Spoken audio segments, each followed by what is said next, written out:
Hello and welcome to my channel again. Today I want to talk about something that is completely different from what I have been talking about in the past few months, if you have been following me here. Today I want to talk about what is happening in the Trump world, and that is to do with the bombing of a city or a village in Nigeria, where it has been reported that Christians have been or are being killed.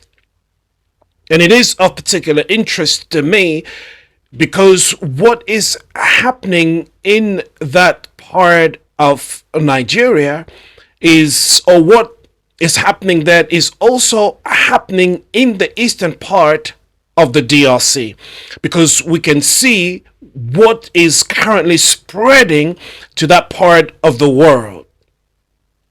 Congolese have been losing their lives every day. Every day we're hearing about people that are losing their lives. Most of it, as many will say, is to do with the fact that the AFC and the M23 militia group are causing damage in that part of the world. But I want you to know that what is happening there, of course, it is a political situation, but more than that, it is also the infiltration and the penetration of this same group of people that are causing havoc in this part of Nigeria, that are now also operating in the eastern part of the Congo. As you would be aware of the fact that very recently we have seen that the DRC, the Democratic Republic of Congo, has entered into an agreement, peace agreement with Washington, with the US, with President Donald Trump, in order to bring about peace within that Great Lake region. But what we have witnessed recently here, it's telling us that these atrocities and these chaos that is being orchestrated by these militia group is not coming to an end. And I wanted to bring this situation here in Nigeria. It's really just so I can interpret and also try to give my reading of this situation as it concerns what is happening in the Greater Lake region. Now, we all have to understand this. There is a spiritual implication in everything that we do. And what I do see happening here is, on one part, is that Washington is sending a strong message to African leaders that he is not messing around. Now, let me say it outright.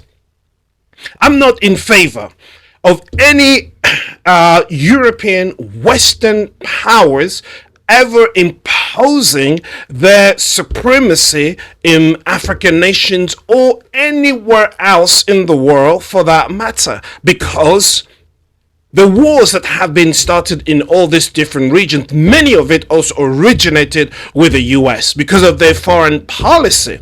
Okay, but in this instance, I just wanted to say that outright, so you know, I'm not in favor of the fact that this is what is happening, or this is what that I'm okay with what is being said, or what Donald Trump is currently doing. No, I am not.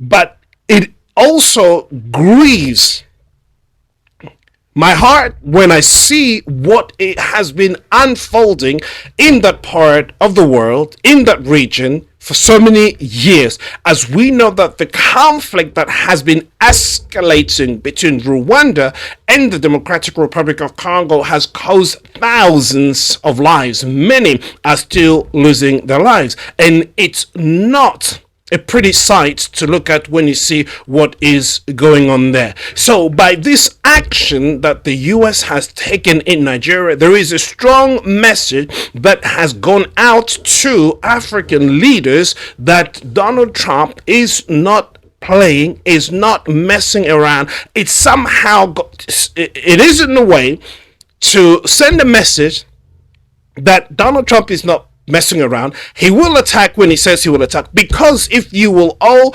remember that about a month or so ago, he addressed this issue, telling African leaders, especially in Nigeria, that if they do not address the problem there, he will have to step in order to stop the slaughtering of Christians in that part of the world.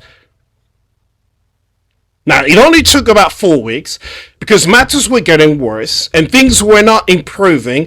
And so he obviously moved quick and swift, as he said he will do. And we have seen what has happened. Now, that message is also a strong message, like I said, more so to go to Kagame and to his people, basically, to tell them that what is happening in the greater region of Great Lake, it will end up in something similar unless they stop what they are currently doing. I know so many people will look at what is happening there and say that it is the same US that is pretty much involved in what is happening in the DRC.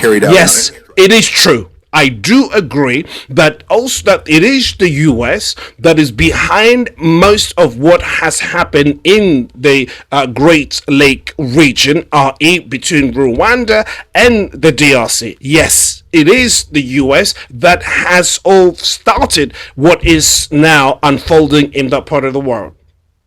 But we know that with the change of the administration, now they want to bring this to an end. Why are they bringing it to an end? Is it because they want to do that? Is it because they like it? No, I don't think so.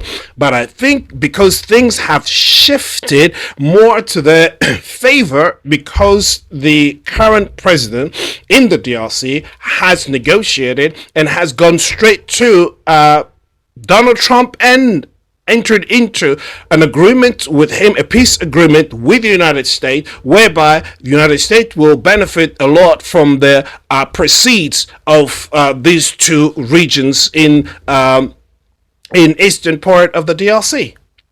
So it is, for me, I sometimes I look at these things and I'm saying to myself, it's like we don't learn. We don't understand what geopolitics is all about. Yet you would expect that leaders will have the understanding that as Africans, we're supposed to come together and have a strong institution that will stop what is currently happening. But yet nobody is doing it. But let's listen first of all to what is basically being said about what's happening in Nigeria. In coordination with Nigerian authorities. Christianity is facing an existential threat in Nigeria. Thousands and thousands of Christians are being killed. Radical Islamists are responsible for this mass slaughter. I am hereby making Nigeria a country of particular concern. That's a legal definition. Recent external claims suggesting systemic religious persecution in Nigeria are unfounded. The recent designation of Nigeria as a country of particular concern based on speculations of religious persecution is fundamentally misinformed.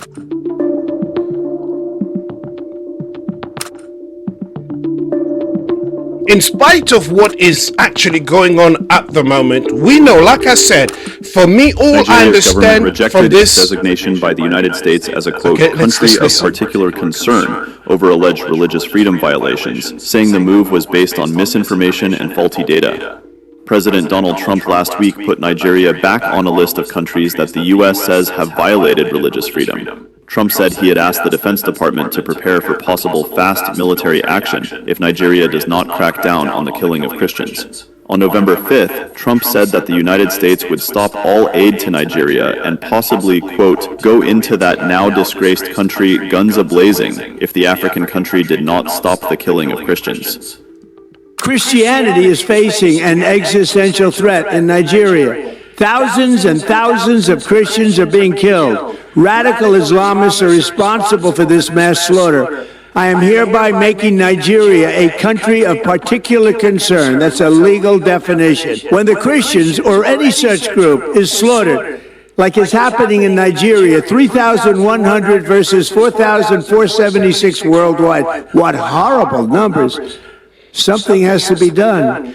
I am asking Congressman Riley Moore, together with Chairman Tom Cole and the House Appropriations Committee, to immediately look into this matter and to report back to me. And I mean, like, immediately. The United States cannot stand by while such atrocities are happening in Nigeria and numerous other countries. It's not only Nigeria, it's all over. We stand ready, willing, and able to save our great Christian population around the world. This is not going to happen. The killing of Christians is not going to happen. If the Nigerian...